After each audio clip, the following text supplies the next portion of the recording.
50 people showed up to inspect one house, one single house, not a mansion, not a waterfront estate, not some architectural masterpiece with a pool and a city view. A basic 3-bedroom home in Melbourne's western suburbs. 50 human beings lined up on the footpath like they were queuing for concert tickets, clutching their identification documents, their rental applications already filled out, their pay slips photocopied, their references typed up and ready to hand over like desperate job applicants begging for a chance. Some of them brought homemade letters addressed to the landlord, pleading their case, explaining why they deserve a roof over their head more than the other 49 people standing in line beside them. This is not a scene from a dystopian movie. This is Melbourne, Australia right now in 2025. And if this doesn't terrify you, then you're not paying attention to what's really happening in this country. Let me be absolutely clear about something before we go any further. What is happening in Melbourne's rental market right now is not a temporary blip. It is not a seasonal fluctuation. It is not something that will sort itself out in a few months when things calm down. This is a full-blown structural crisis that has been building for years, and it has now reached a breaking point that is destroying lives, displacing families, and creating a level of housing insecurity that this country has never seen before. And the worst part is that every single policy being implemented to fix it is making it worse, every single one. But I'll get to that. First, let me show you just how bad things have gotten on the ground.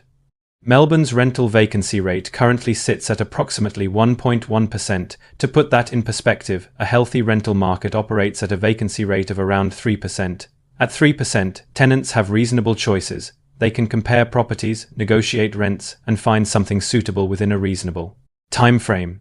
At 1.1%, the market is essentially empty. There is almost nothing available. And when something does become available, it triggers the kind of feeding frenzy we just described. 50, 60, sometimes 70 people showing up to a single open inspection, applications being submitted within hours, tenants offering to pay 6 or even 12 months rent in advance just to secure a lease, people offering above the listed rental price, essentially creating a bidding war for the right to rent a property. This is the reality of Melbourne's rental market today, and it is spreading to every suburb, every price point, and every property type across the city. The numbers tell a devastating story.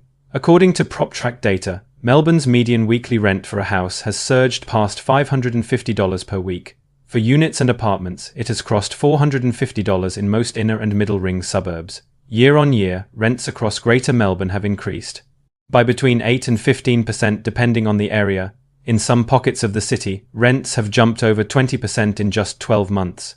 Think about what that means for a family earning the median household income. They were already spending 35% of their income on rent a year ago. Now they're spending over 40%. In some cases, approaching 50%. That is not sustainable. That is survival mode. That is choosing between paying rent and putting food on the table, between keeping a roof over your kids' heads and paying for their school uniforms. So what is driving this crisis? Why has Melbourne's rental market gone from competitive to completely catastrophic in such a short space of time? The answer is a perfect storm of factors all colliding at once, and every single one of them is making the others worse. Factor number 1 is the mass exodus of investors from the Victorian market. This is the single biggest driver of the rental crisis, and it is entirely self-inflicted by the state government. Victoria's aggressive land tax changes, its sweeping rental reforms that heavily favour tenants over landlords, its increasing compliance costs, and its general hostility toward property investors have triggered an unprecedented sell-off. According to ATO data, Victoria has lost more property investors than any other state in Australia over the past 2 years. Thousands of rental properties have been sold, and the vast majority of them have been purchased by owner-occupiers, who don't put the property back on the rental market. Every single one of those sales removes a rental from the available pool. It's simple mathematics. If you drive out the people who provide rental housing, you get less rental housing. The Victorian government seems genuinely shocked by this outcome, which tells you everything you need to know about their understanding of basic economics. Factor number 2 is the surge in population growth without any corresponding increase in housing supply. Melbourne is adding roughly 150,000 people per year through overseas migration and interstate movement combined. These people need somewhere to live, and the vast majority of them enter the market as renters. But Melbourne is building nowhere near enough new housing to accommodate this growth. Construction costs have skyrocketed since the pandemic. Builder insolvencies have reached record levels. Development approvals are stuck in bureaucratic quicksand. The pipeline of new rental supply has slowed to a trickle at the exact moment demand has exploded. It is a collision of forces that no amount of government announcements or press conferences can fix because the physical homes simply do not exist. Factor number 3 is the interest rate environment, making it impossible for renters to escape into home ownership. In a normal market, when rents get too high, tenants eventually buy their own home and leave the rental pool. That natural release valve has been completely sealed shut by the ARBA's interest rate hikes. Borrowing capacity has been slashed by 30%. Deposit requirements at current prices are impossible for most renters to meet when they're already spending half their income on rent. So renters are trapped. They can't afford to buy, they can barely afford to rent, and every month the situation gets worse as rents continue to climb. Now here is where this story takes its darkest turn. The human cost of this crisis is something that statistics alone cannot capture. I'm talking about families living in cars because they cannot find a rental they can afford. I'm talking about women fleeing domestic violence who are forced to return to dangerous situations because there is literally nowhere else for them to go. I'm talking about elderly Australians on fixed pensions being evicted from homes they've rented for decades because the property is being sold and they cannot find a single alternative within their budget. I'm talking about essential workers, nurses, teachers, paramedics, the people we clapped for during the pandemic, being pushed further and further from the communities they serve because they cannot afford to live within an hour's drive of their workplace. This is the human wreckage that sits beneath the statistics, and it is growing every single day. And what is being done about it? Practically nothing of substance. The Victorian government continues to announce plans and strategies and frameworks and reviews, but the actual number of new affordable rental dwellings being delivered is embarrassingly small relative to the scale of the problem. Build-to-rent projects are moving at a glacial pace. Social housing waitlists in Victoria now stretch beyond 80,000 applications, with average wait times of several years. Imagine telling a family sleeping in their car that help is coming in 3 to 5 years. That is not a solution, that is a sentence.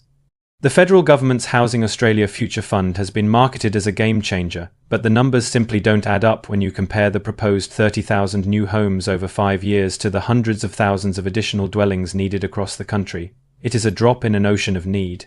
Meanwhile, negative. Gearing reform remains politically untouchable.